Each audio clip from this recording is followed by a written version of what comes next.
All of that is true, especially at times like this when in our world, such occasions are very, very fragile. Such gatherings have a fragility around them. Interfaith work is hard, isn't it? I say that in many different settings. It is hard. It means making time for one another, setting aside our own schedules, our own agendas, our own needs, and making time to be with one another. That's hard. It means listening well to one another. That's hard because we're already thinking about what we want to say next. No, just listen. It means suspending some of our own deepest convictions, at least long enough to be able to see how someone else holds their deepest convictions, even if we don't share them. And that is hard to do. That is hard. It can press us very uncomfortably. It can expose us to new ideas or beliefs that challenge us or even test us. Maybe it can leave us feeling that we aren't heard as much as we are being asked to hear others. All of that can be hard. It can be painful. And it can be wearisome. But, and here's the good news, interfaith work can also open us to new ways of being neighbors to one another and of being neighbors for one another. It can open us to new ways of serving one another and of serving with one another in ways that build bridges, in ways that make for peace, in ways that make our community stronger. It is hard work with the great reward of blessings, the kind of blessings that only come from hard work, but the blessings that are enriching, that are good and pleasant as we learn to dwell together. And in order to do this hard work, we need a strength that comes from beyond ourselves, don't we? It is fitting that we consider this theme of community engagement to promote unity and to reject division. It is appropriate that we consider this theme in a time of fasting and of spiritual discipline, a time of saying again that we are dependent on God, that we are refocused on God and God's ways. It is fitting that in a time of spiritual focus, as you experience Ramadan, my own tradition experiences the season of Lent with similar kinds of practices and traditions. It is fitting that in this time of spiritual focus, we humble ourselves again before God to ask God's leading for our work, that we might be instruments of God's healing for our world. We can only do that together, with one another, and with the help that God provides. May it be so. Amen.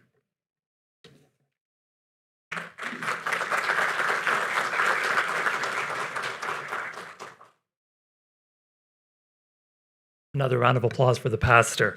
Thank you. Our next speaker is the director of New Brunswick Islamic Center, affectionately known as NBIC. Please help me welcome Sammy Chadovich.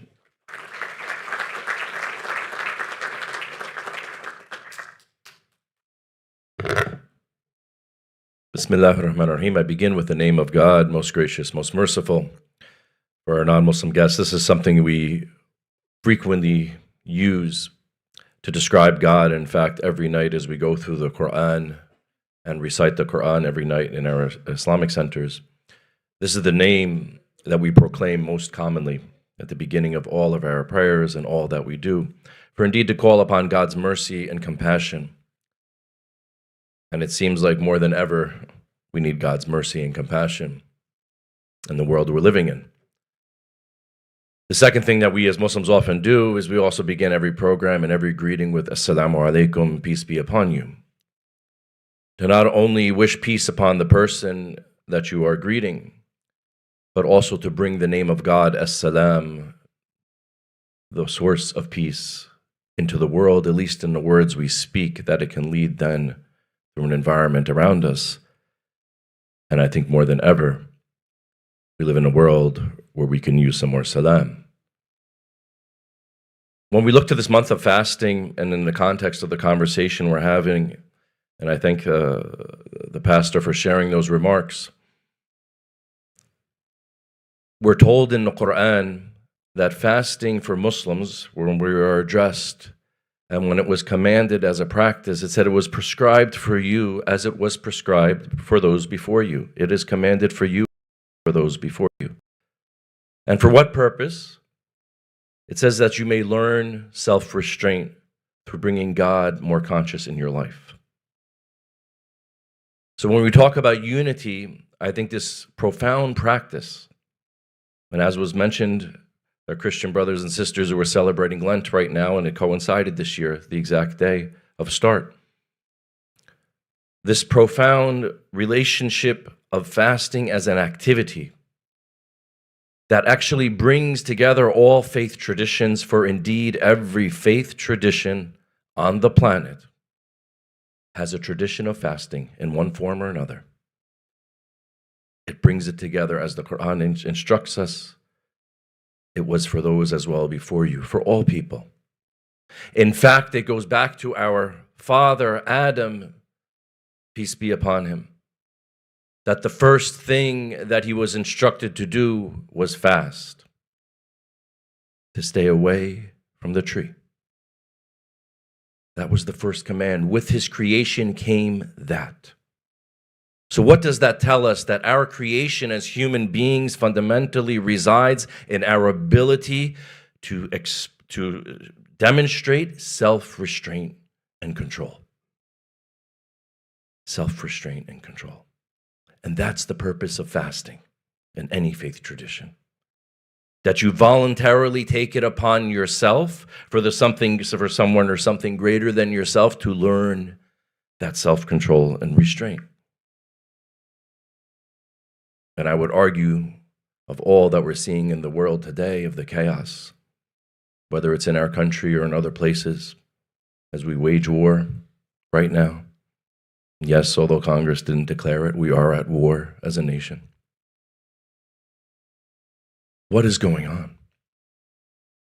We're losing this ability of self-constraint, of disciplined behavior, of the ability of self-control.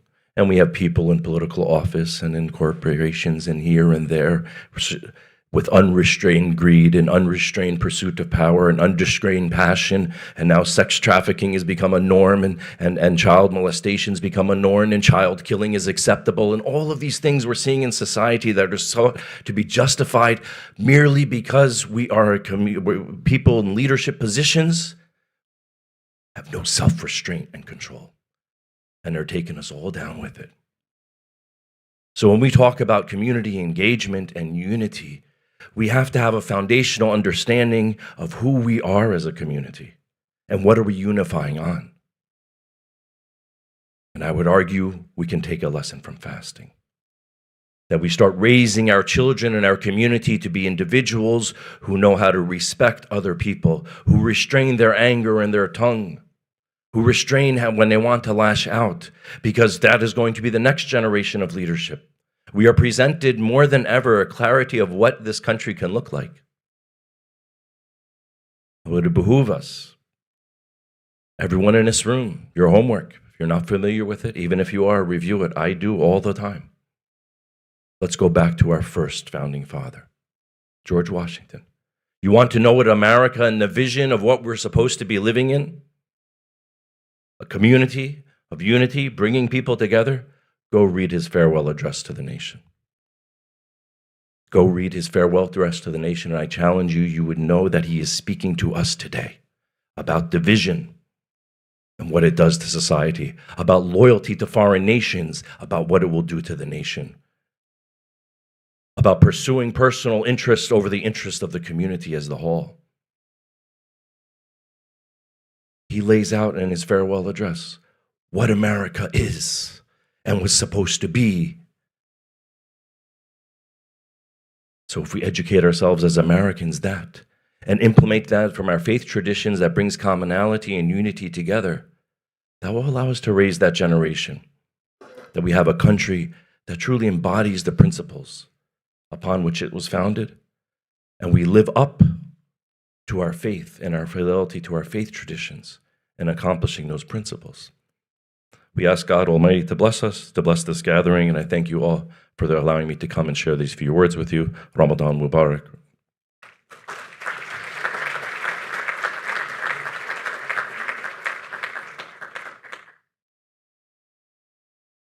Thank you, Sammy, for those wonderful words.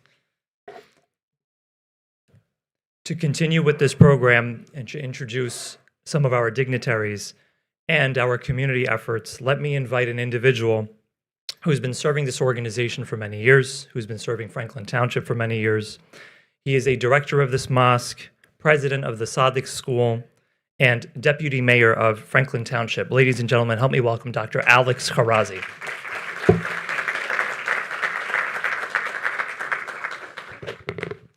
Thank you so much, Dr. Mustafa. I will start with the name of God, the most beneficent and the most merciful. Assalamu alaikum and peace be upon you. On behalf of Masjid-e-Ali and the Muslim community of Franklin Township, I would like to extend our gratitude for you joining us to strengthen our bonds and share a meal. One of the beautiful things of living in the United States of America is gathering like this, when we have the opportunity to meet people from different diverse backgrounds.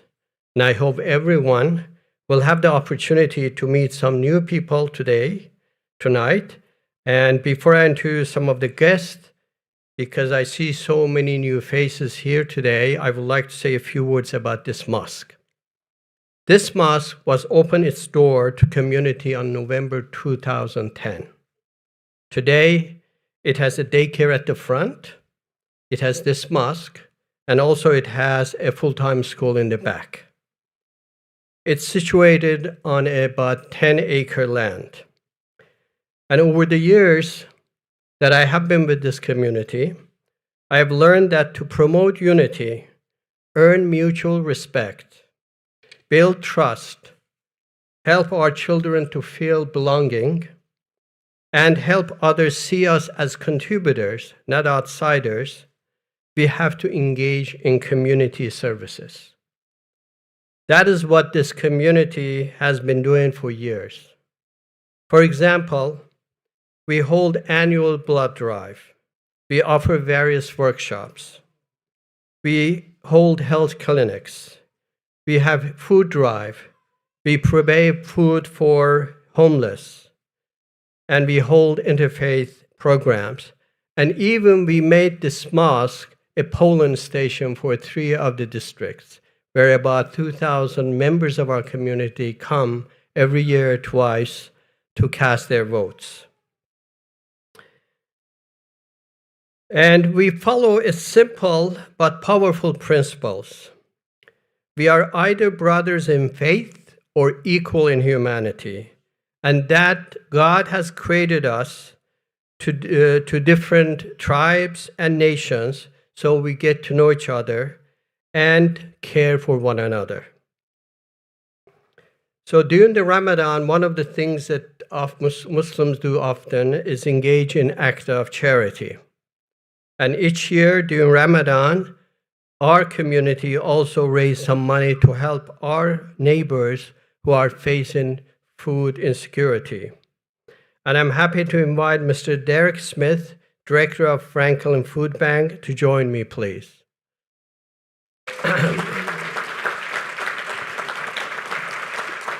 Now, Food Bank has been serving this community and even those outside of this community for over 50 years.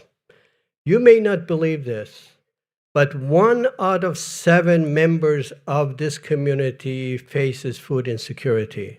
That is 10,000 out of 70,000 people. I also would like to invite Mr. Hassan Shabir. I hope he is here from ICNA. Okay, he is not here. But I can ask Brother Javad to come here. I saw him here. Come, Imam Javad, please join me. Now, ICNA gives hundreds of food packages during Ramadan and also help our community with their hygiene needs during the year, as well as they do school backpack drive at the end of summer and provides a lot of other services to our community members. I would like to invite Ms. Atia Aftab to please to join us. She is the chair of Circle of Islamic Life, chair of Islamic Life at Rutgers University. And this group, they do an amazing job helping our Muslim students at Rutgers University. Finally, I would like to invite my good friend Joe Danielson, Assemblyman Joe Danielson, who each year has been shaving his head to raise funds for children cancer research. And Dr. Iqbal, may I ask you to also to join us? So, why did I ask them to join us? Well, there's a good reason for it. On behalf of the Muslim community, I'm happy to let you know that a total of $13,272.65 was collected during Ramadan to share with you. And the donation varied from 5 cents to $2,000. Right? And I would like to recognize especially Sadiq School students. We asked our students to also help, and they were able to help quite a bit. Tawheed Center, Razi Health Foundation, and Masjid-e-Ali and Franklin Township Muslim community for their generous donation. So here is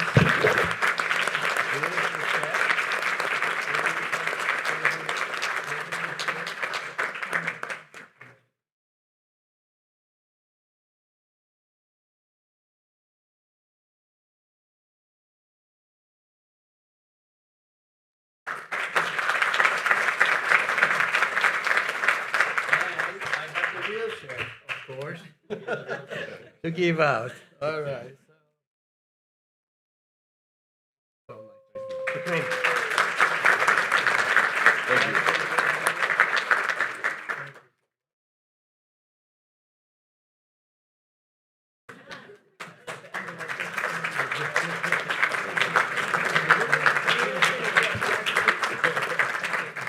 I wish we had time to give each one of you to say a few words about your organization, but we don't. So, but please talk to them when we having dinner. Also, visit their website. You will be amazed the great job they do. Thank you so much. Let's give them a round of applause. Please.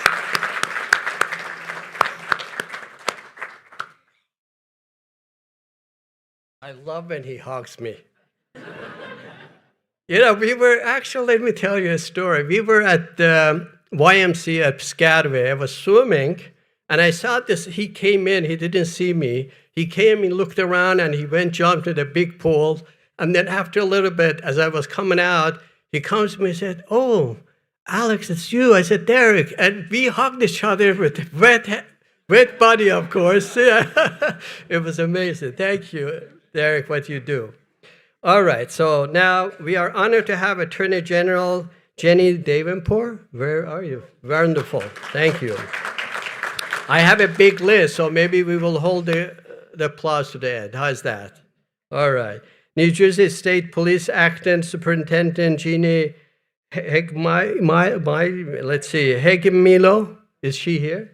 Very good. It's a German name, I believe. It's pretty hard to pronounce. New Jersey Office of Homeland Security and Preparedness Director Thomas Hawk, thank you, and his team. We have members of that. Mayor Phil Kramer, thank you, Mayor, and my council colleagues that they're sitting here and there. Thank you so much. Representative from various faith groups and the House of Worship, thank you for coming, everybody. And Dr. Semaj Wanzelt, who is the Director of Faith-Based Initiatives. Thank you so much, Doctor, for coming. Somerset Assembly, Joe Danielson. Joe Danielson is here. Of course, he is there. Somerset County Commissioner Director Chanel Robinson. Thank you, Chanel. And we also have her commissioner colleagues. Thank you. Thank you so much. Members from governors and congresswoman offices. Franklin Township Chairman of Democratic Committee, Ron. I don't know if you've arrived yet. Okay, he's not here yet. And Mr. John McDonald, are you here? Okay. He was supposed to come. Somerset County Prosecutor. Christopher Kubret, Middlesex First Assistant Prosecutor.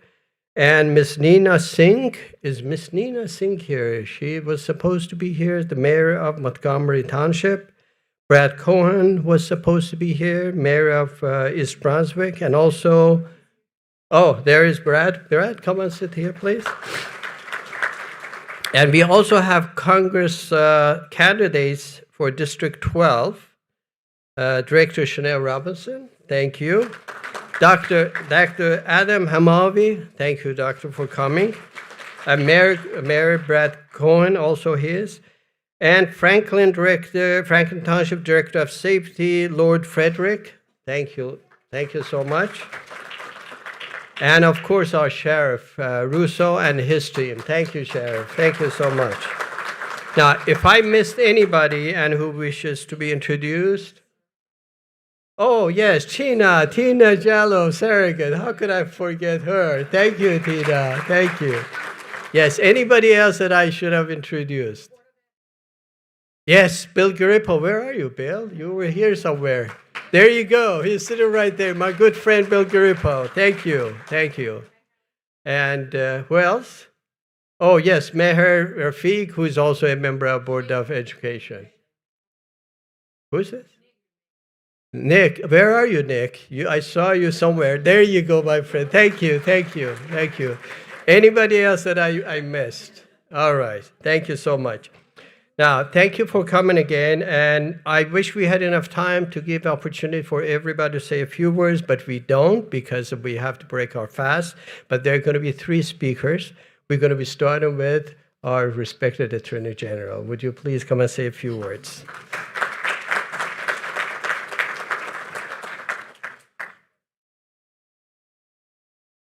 Trying something new out here by keeping remarks or talking points on a phone, which is, probably not all that new to some of you, but for me, I'm just going to try this. So good evening and Ramadan Kareem. It's good to be here.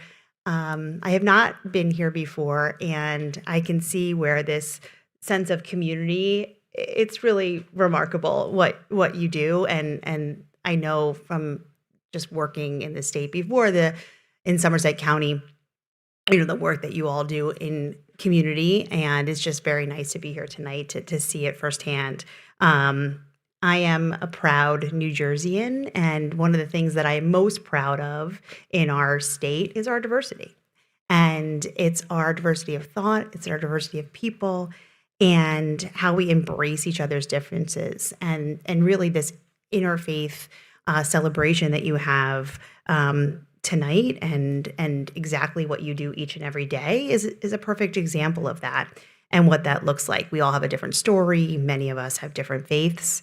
But in this moment, as has been said already, in this place, we come together as one community.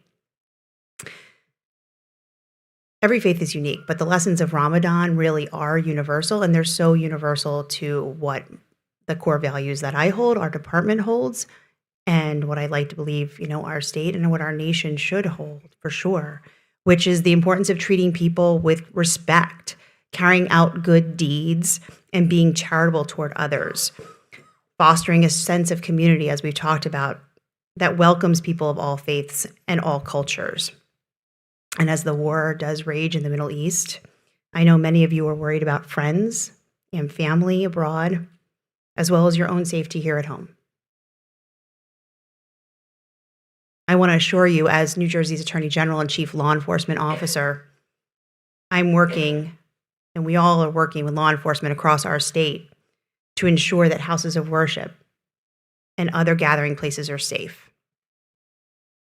Please know that law enforcement across our state remain vigilant to ensure the safety of each of you, your families, and the people who come to visit New Jersey to make sure that they can worship freely. You can go about your daily lives freely. And it's such an important part of what we do. And it's important to make sure that you know how much law enforcement takes that responsibility so seriously. This evening's theme is community engagement to promote unity and reject division. It speaks again to the core values of our department and the belief in the power of community in doing what's right for the right reasons and bringing people together. Thank you, Dr. Garaze, for inviting me to share in this celebration tonight. I do look forward to the partnership that we have in many different ways through the different people in this room, not just for the weeks, the months, but the years to come. And I appreciate everything that you do. Thank you.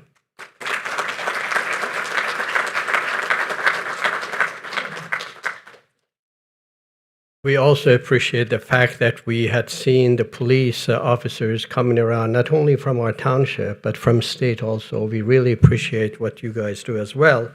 And speaking of that, one of the important division we have in New Jersey is our Homeland Security. In fact, believe it or not, over the past few years, this center has gotten over $400,000 in grants, which we have used to put fences, cameras, generator, gates, and much more.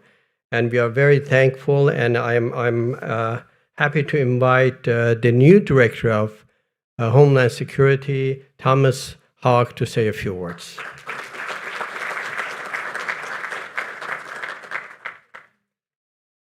Ramadan Mubarak and good evening.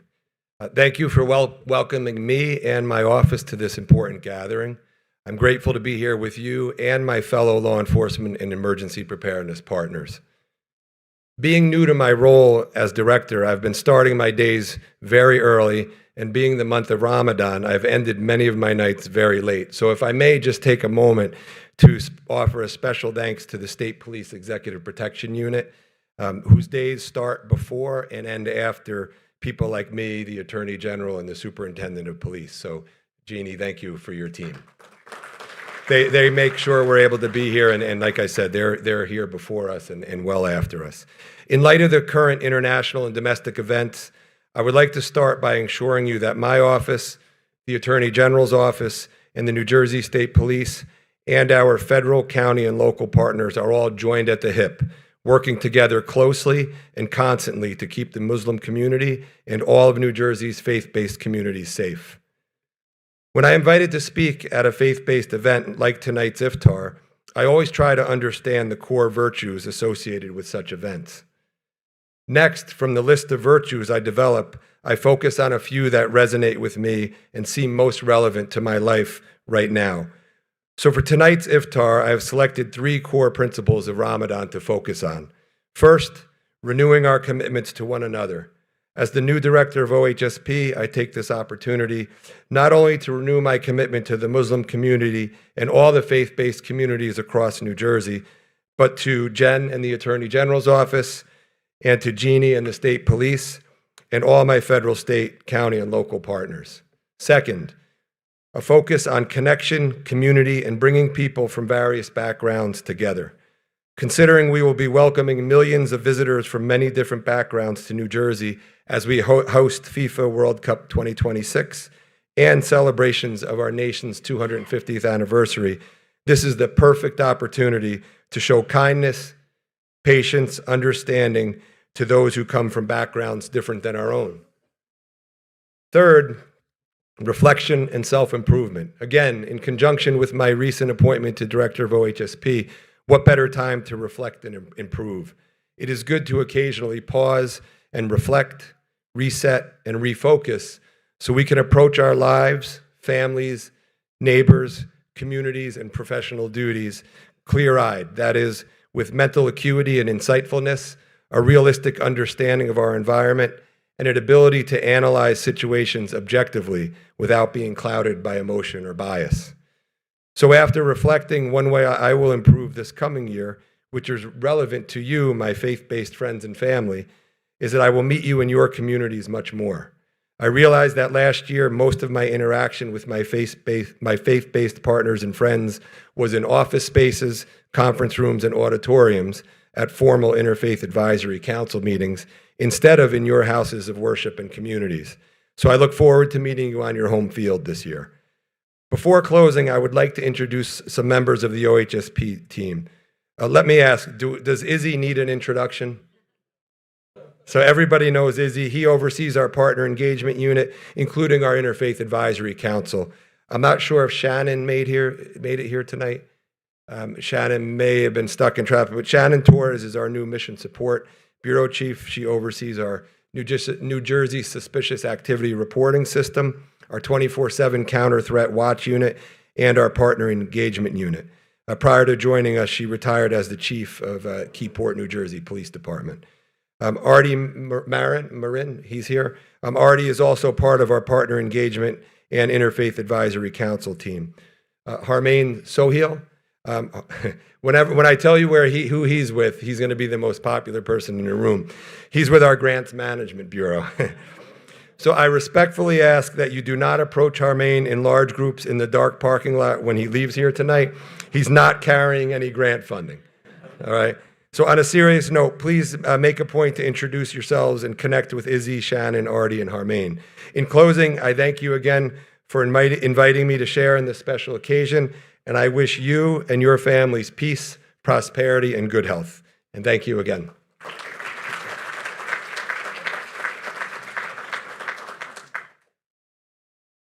Thank you so much, Director. So this year actually is our 15th annual Interfaith Iftar. As I said, this center always have been holding these kind of activities. And every year, I'm so pleased to see so many new people, especially the officials coming here and joining our community and sharing a meal and getting to know us. And this is a wonderful thing. So we always have our mayor to come and say a few words. So Mayor, it's your turn.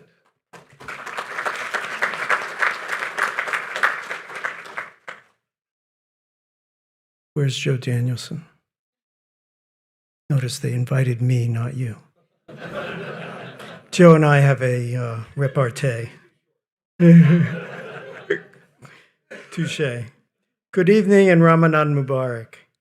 Thank you for welcoming me here tonight. It's truly an honor to join you at this iftar. I am especially grateful for the warmth that has always greeted me whenever I walk through these doors. As many of you know, I'm Jewish. My tradition, like Islam, values reflection, compassion, charity, and community. Ramadan is a time of fasting, prayer, and generosity, values that resonate deeply with people of many faiths. Gatherings like these remind us how much we share across traditions. Earlier this week, however, I received an email from an organization called Center for Study of Political Islam International. I'd never heard of it, perhaps you have, urging me to not attend any iftars. The message warned me about the supposed intolerance of Islam and suggested that participating in an event like this would somehow be wrong. I want to be clear about something. This email was reprehensible. It attempted to sow suspicion and fear between neighbors who live, work, and care for one another in the same community. It tried to define people not by their actions or their character, but by their prejudice and stereotypes. But here is the flaw in what the narrative said. My experience with this mosque and with the Muslim community here has been exactly the opposite.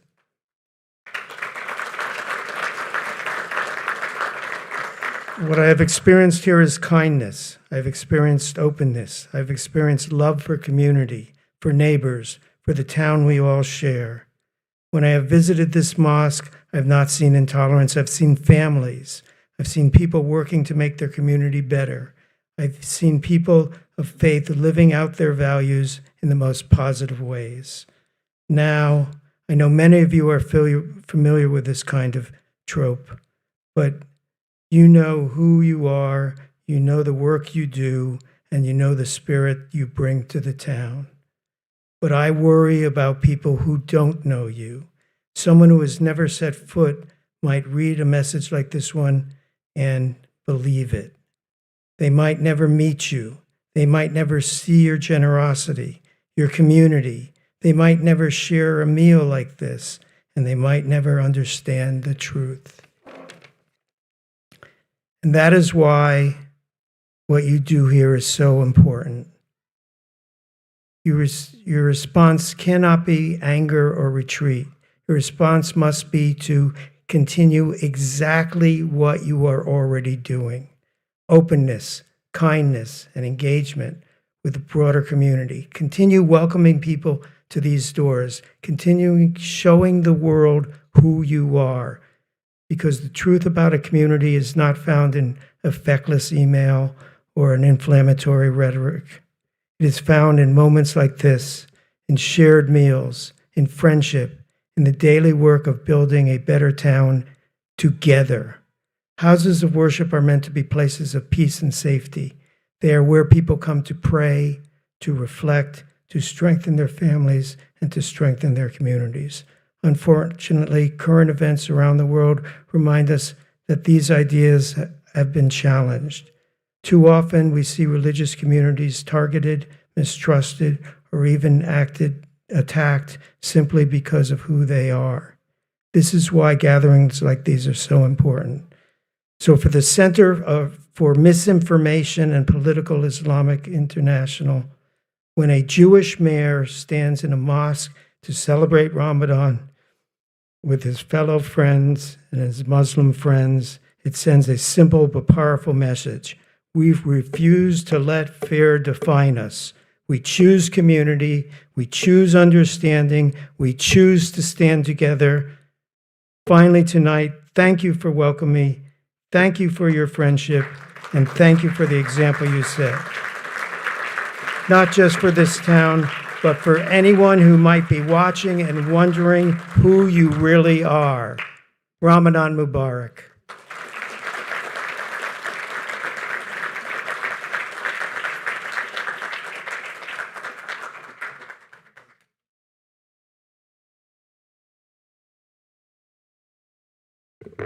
Thank you again to all of our respected dignitaries and guests. Another round of applause for them, please. As a reminder for our brothers and sisters of the Ahl Sunnah wal Jama'ah, the time for sunset that I have on my end is about 7:06 p.m. We have water and dates to help break your fast right next to both sets of doors, either behind you or towards your right side. Our final speaker is the resident scholar of this institution, of this mosque. He also is the police chaplain at Franklin Township. Please help me welcome Maulana Sayyid Rizwan Rizvi.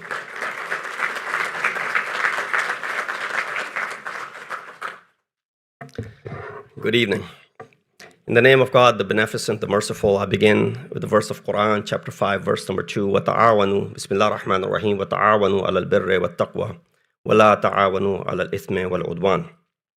Cooperate in piety and God-wariness, but do not cooperate in sin and aggression, and be wary of God. The title of the discussion this year, Community Engagement to Promote Unity and Reject Division. Boy, if interfaith was ever needed, it's now. In the times that we are all going through, and many have already expressed. Why interfaith matters today? Well, increasing polarization, misunderstanding, and religious stereotyping. Many people know about each other through media, but not relationship. This is a platform where we build that relationship. The goal is not to dilute faith, but to remove fear and build trust. Speaking of fear, imagine the fear of parents who send their children to school expecting that they will be safe. A moment of trust is broken when 165 schoolgirls were killed. Just imagine what the parents are going through, all those who are parents over here, fathers and mothers. You know what was their crime? Sitting in their classrooms learning. And now the parents will never be able to get over this fear. What building bridges means, as we gather here to build some bridges, it does not mean compromising our beliefs. It does not mean mixing religions. It does not mean avoiding differences. All those can be still there. And it's okay for a healthy community to have these differences. But what it means is respectful dialogue, learning without judgment, finding shared values. All of you uttered so eloquently before me: justice, compassion, family values, service to humanity. Idea is not to convert anyone over here, but get to know one another and to dispel any doubts that we may have about each other's faiths. The role of Ramadan, as we do this in the month of Ramadan, is a perfect opportunity. Fasting builds empathy, massul ju', as the Rawaya says. Why? Because those less fortunate in the world, as we give this motto that while we are hungry by choice, not many in the world are like that. Iftar brings people together, brought all of you together. There's blessings and barakat in congregation. Spiritual environments, they also soften hearts. So when you sit here, you hear some emotional words, your hearts are tender, and now they're soft. I'll conclude that in recent years, we often hear the claim that Islam is not compatible with Western society. But history and reality tells a very different story. Muslims have not just arrived in the West recently. Muslims have been living, working, serving, and contributing in Western societies for over a century. The real question is not whether Islam is compatible with the West. The real question is, are the values of Islam compatible with the universal human values?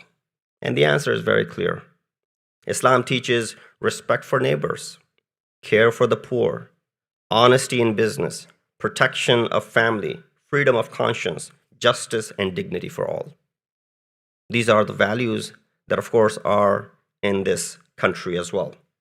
These are not foreign values. These are shared human values that all our faiths, preach to us. And before I conclude, let me leave you with a small thought. Sometimes people ask, are Muslims compatible with the West? Just like the previous question.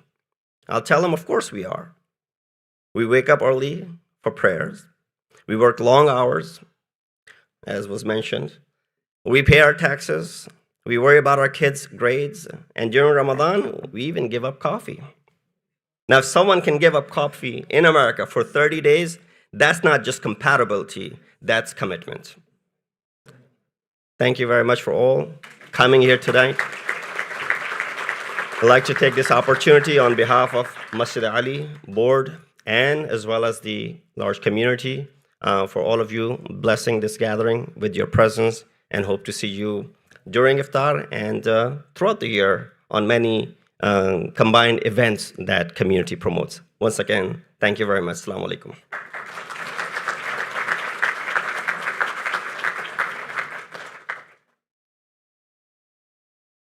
Thank you, Syed. To conclude our program, I'd like to invite the president of Masjid-e-Ali Muslim Foundation, Inc., Dr. Asad Sadiq. Welcome him with a round of applause.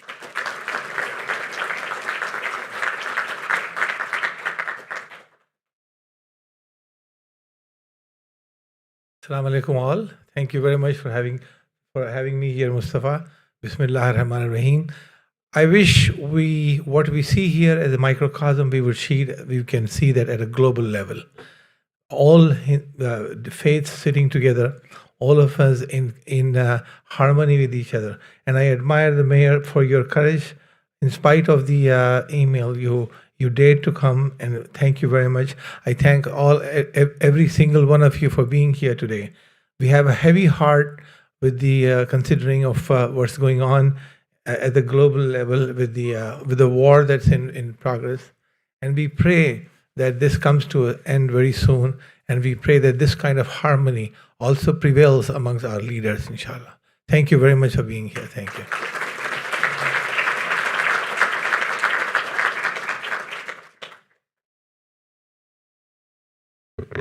Thank you, Dr. Sadiq.